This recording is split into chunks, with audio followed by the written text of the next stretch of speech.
মুআবিয়া রাদিয়াল্লাহু আনহু খেলাফতের দায়িত্ব নিয়ে তিনি একটানা 20 বছর পর্যন্ত খেলাফতের দায়িত্ব পালন করেন। মুআবিয়া রাদিয়াল্লাহু আনহু একজন জলিলুল কদর সাহাবী, ওহী লেখক ছিলেন, রাসূলের খুব নিকটবর্তী একজন সাহাবী ছিলেন এবং খুব সম্মানিত একজন সাহাবী ছিলেন। তিনি 20 বছর পর্যন্ত খেলাফতের দায়িত্ব পালন করেন, কিন্তু 10 বছর যখন অতিবাহিত হয়ে গেল তখন তিনি চিন্তা করলেন যে আমি যদি না থাকি তাহলে খেলাফতের দায়িত্ব কে নেবে। এই জন্য তিনি তখন সর্বপ্রথম চিন্তা ভাবনা করলেন যে আমার এই দায়িত্ব আমার ছেলে ইয়াজিদকে দিয়ে যাব। কাকে? আসলো ইয়াজিদ, শুরু হলো ইয়াজিদ। এখন ইয়াজিদকে যে খেলাফতের দায়িত্ব দিবে, ওই যে তিনজন সাহাবী খোলাফায়ে রাশেদার ভিতরে তিনজন সাহাবী মদিনাকে খেলাফতের রাজধানী বানিয়ে যে খেলাফতের দায়িত্ব পালন করেছিলেন এবং স্বয়ং আল্লাহ রাসূল মদিনায় শুয়ে আছেন, আবু বকর এবং উমর রাদিয়াল্লাহু আনহু রাসূলের পাশে মদিনায় শুয়ে আছেন, মদিনার মর্যাদা আছে না নাই? আছে না নাই? আছে। তখন মুআবিয়া রাদিয়াল্লাহু আনহু চিন্তা করলেন যে তামাম দুনিয়ার লোক যদি আমার ছেলের পক্ষে ভোট দেয়, আমার ছেলের পক্ষে বায়াত দেয়, আর মদিনার লোকজন যদি না দেয়, তাহলে এই খেলাফতের ঘোষণার কোনো মূল্যই থাকবে না। কারণ তিনজন বাদশা সেখানে ছিলেন, স্বয়ং রাসূল দেশ চালিয়ে গেছেন মদিনায়, কথা ঠিক না? এবং বড় বড় সাহাবায়ে কেরাম সেখানে আছেন। তারা যদি এর সমর্থন না দেয়, ইয়াজিদকে খলিফা হিসেবে সমর্থন না দেয়, তাহলে আমার এই ঘোষণার কোনো মূল্য থাকবে না। যেমন আমাদের দেশে এখনো ইলেকশন হয়, যদি আমাদের দাদা বাবুরা যদি তারা যদি সাপোর্ট না দেয়, আমেরিকা যদি সাপোর্ট না দেয়, তাহলে এদেশের সরকার এখনো ভাসমান থাকে, কথা ঠিক না? কি থাকে? গ্রহণযোগ্যতা কম পায়। আর তারা যদি বলে হ্যাঁ আমরা এই সরকারকে গ্রহণযোগ্যতা দিলাম, তাহলে এই সরকারের শক্তি আরো বেশি হয়। এটা সব সরকারের ক্ষেত্রেই বলছি, বাহিরের দেশের কিছু কি থাকা লাগে? সাপোর্ট থাকতে হয়, সর্বক্ষেত্রে এরকম আছে। তো মদিনার সাপোর্ট যদি না থাকে, তাহলে ইয়াজিদকে আমি যতই খলিফা নির্বাচন করি না কেন, এর কোনো মূল্য থাকবে না। তখন মদিনার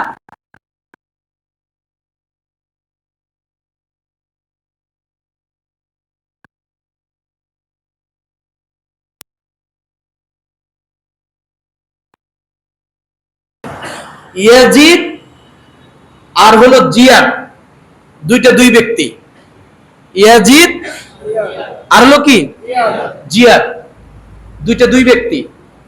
জিয়াদকে গভর্নর করে মদিনায় পাঠাইলেন যে তুমি মদিনায় যাও, সেখানে যে সমস্ত বড় বড় সাহাবী আছে এবং বড় বড় সাহাবীর সন্তানেরা আছে, তাদের কাছ থেকে ইয়াজিদের পক্ষে বায়াত গ্রহণ নাও, সোজা কথা সাপোর্ট নিয়ে আসো।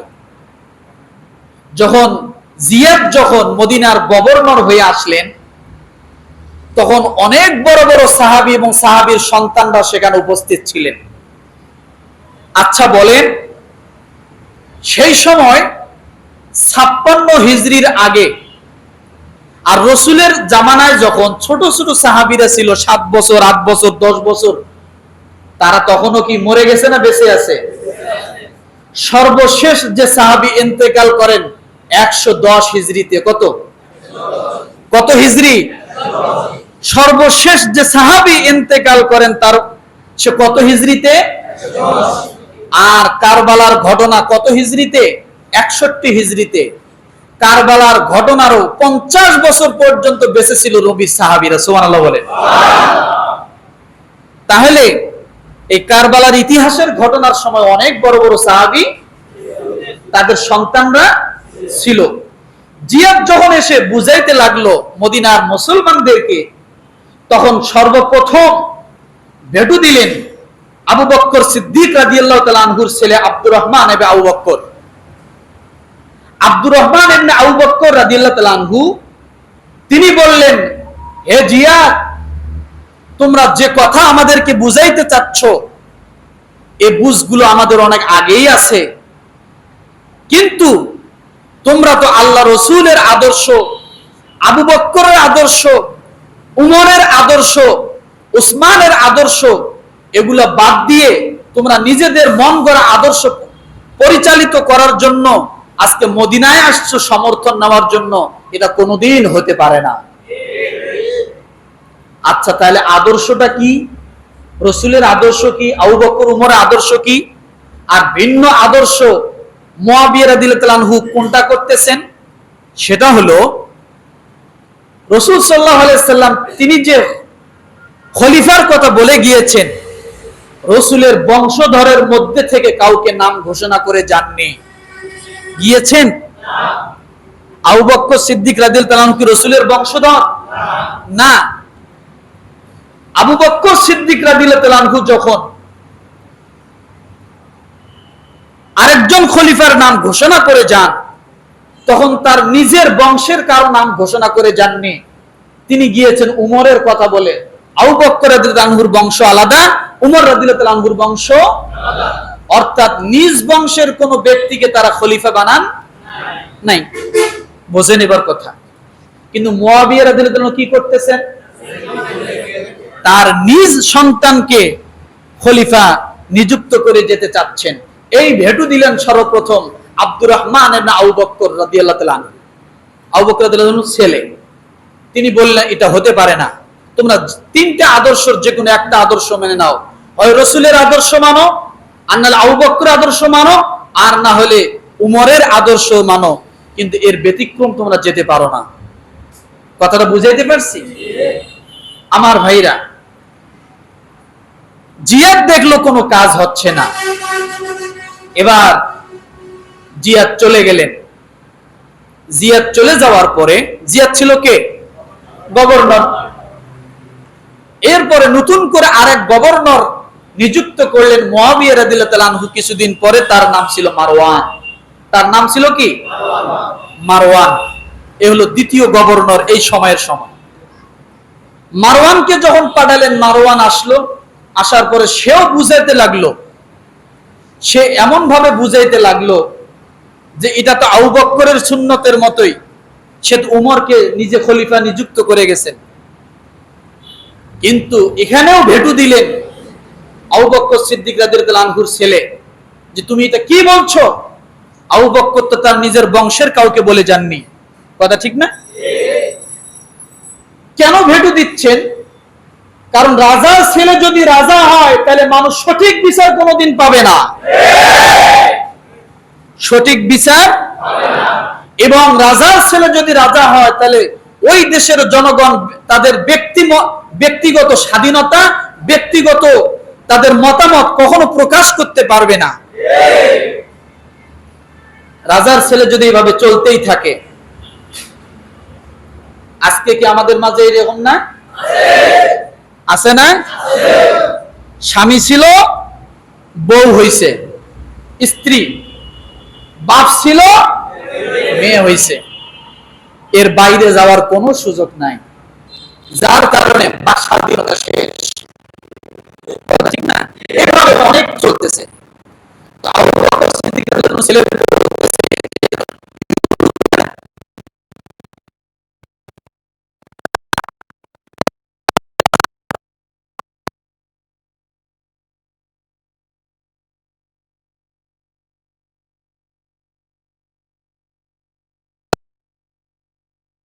বললেন, এটা হতে পারে না।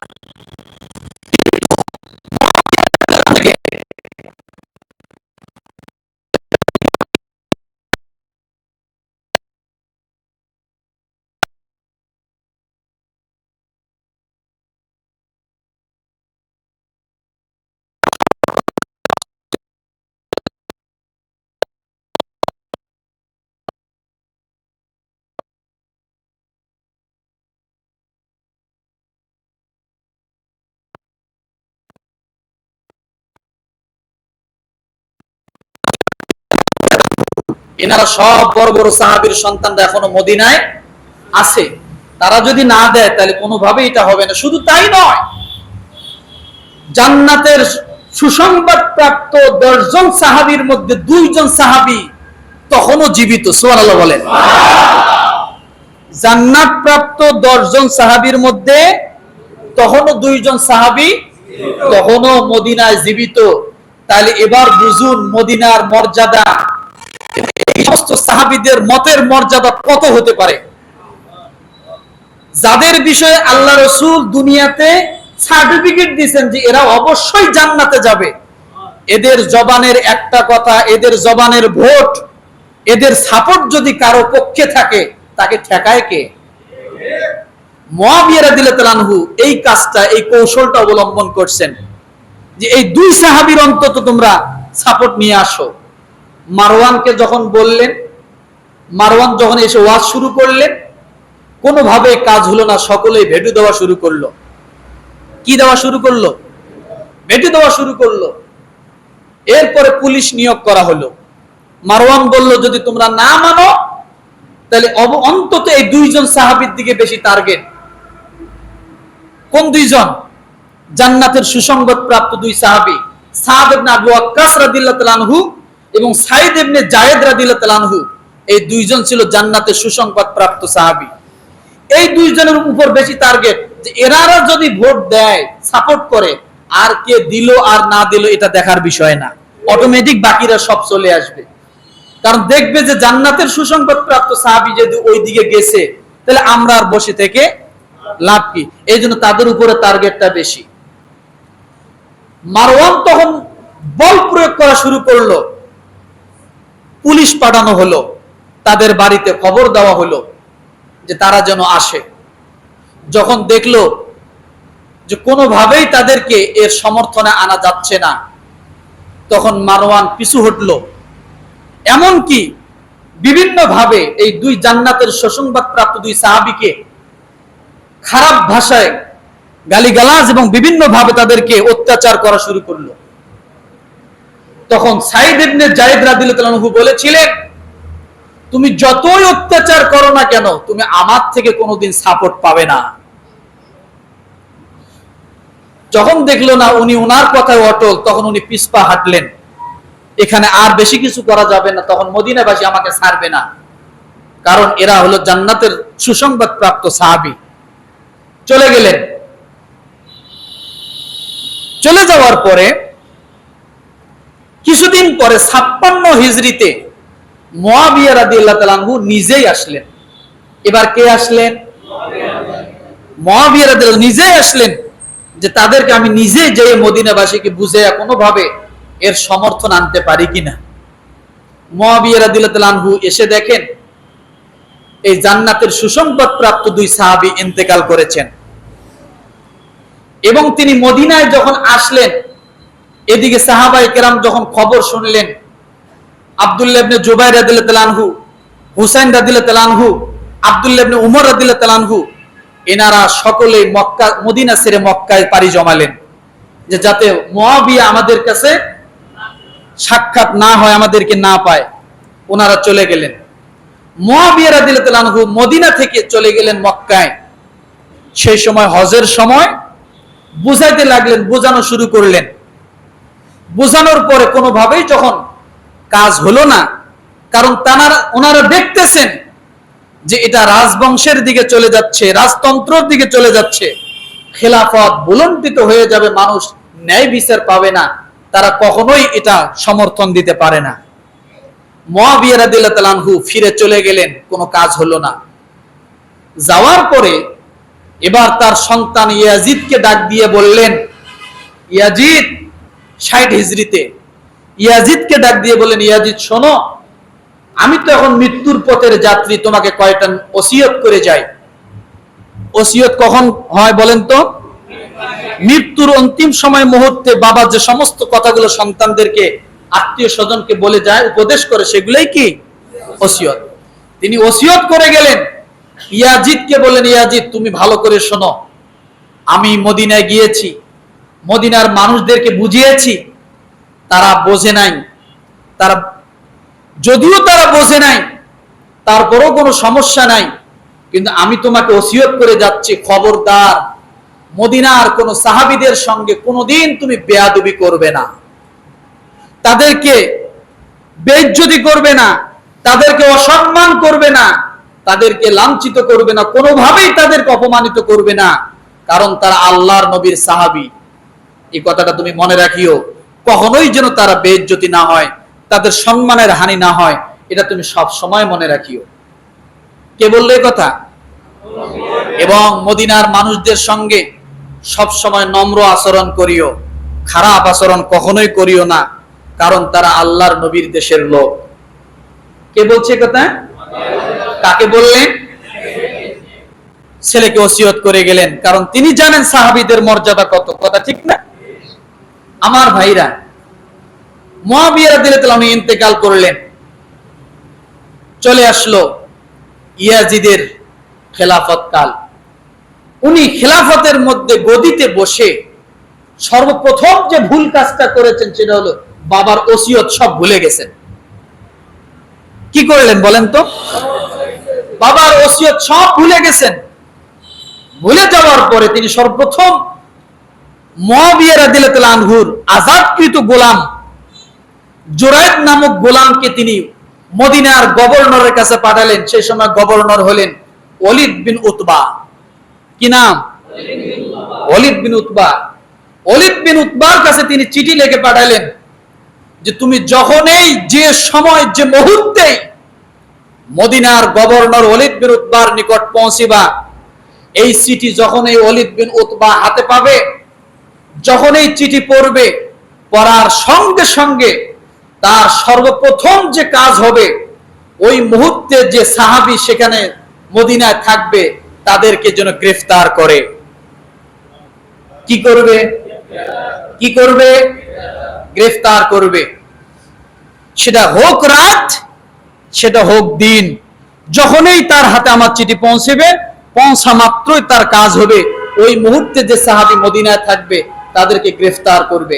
সেই সময় সাহাবী ছিলেন আব্দুল্লাহ বিন জুবায়ের আর হুসাইন রাদিয়াল্লাহু আনহু, দুইজন। কয়জন? দুইজন। হুসাইন রাদিয়াল্লাহু আনহু কে?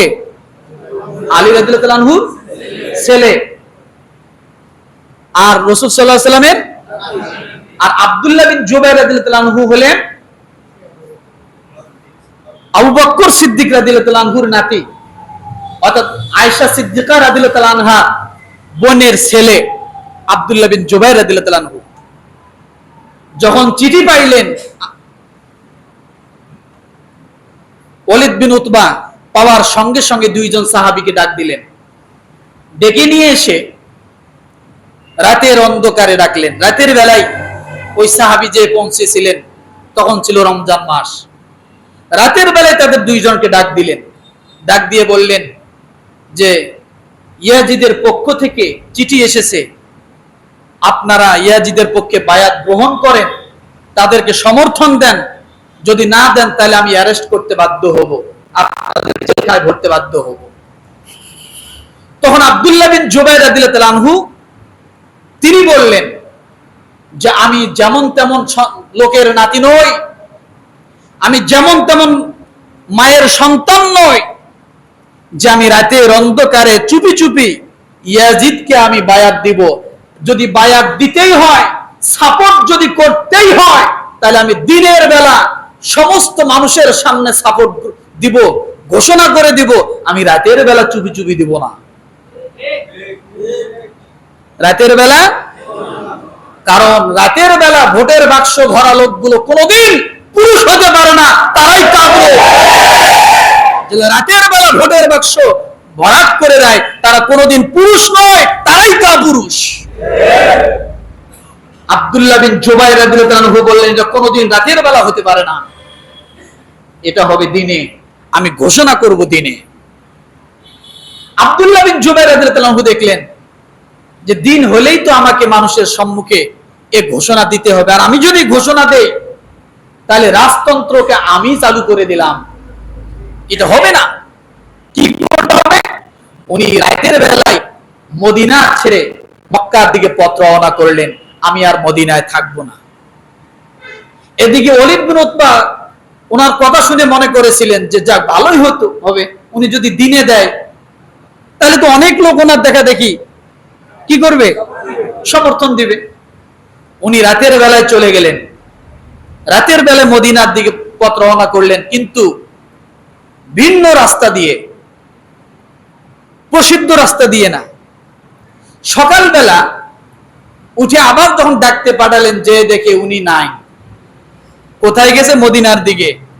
তখন ওলীদ বিন উতবা গভর্নর, ওনার পিছনে সৈন্যবাহিনী পাঠায় দিলেন, কিন্তু সৈন্যবাহিনী তো যায় বিশ্ব রোড দিয়া, উনি আর বিশ্ব রোড দিয়ে যান না, উনি তো গেছেন কোন দিক দিয়া, শাখা রোড দিয়া, বাইপাস হয়ে গেছেন। ওনারা কি পাওয়া যায় না, উনি মদিনায় পাড়ি জমালেন, মদিনায় চলে গেলেন। এদিকে আছে বাকি কে, কে আছে, হুসাইন রাদিয়াল্লাহু আনহু। তিনিও তার সপরিবার নিয়ে তিনিও পথ রওনা করলেন মদিনার দিকে, যে মক্কার দিকে, যে মদিনায় থাকবেন না। কিন্তু যখন তিনি পথ রওনা করলেন মক্কার দিকে, তখন উমর রাদিয়াল্লাহু তাআলা আনহুর ছেলে হুসাইন রাদিয়াল্লাহু তাআলা আনহুকে ডাক দিয়ে বলতেছেন, তুমি কোথায় যাও? বলছে আমি প্রথমে যাব মক্কায়, এরপরে যাব আমি কুফায়। এই কুফা শুরু হয়ে গেল। সময় আছে, আছে। তখন আব্দুল্লাহ ইবনে উমর রাদিয়াল্লাহু তাআলা আনহু হুসাইন রাদিয়াল্লাহু তাআলা আনহুকে বললেন, খবরদার হে হুসাইন, আমি তোমাকে উপদেশ দিচ্ছি, তুমি মদিনা ছেড়ে দিও না, তুমি মদিনা ছেড়ে মক্কায় যেও না। তখন তিনি কুফাবাসীর অনেকগুলো চিঠি আব্দুল্লাহ ইবনে উমর রাদিয়াল্লাহু তাআলা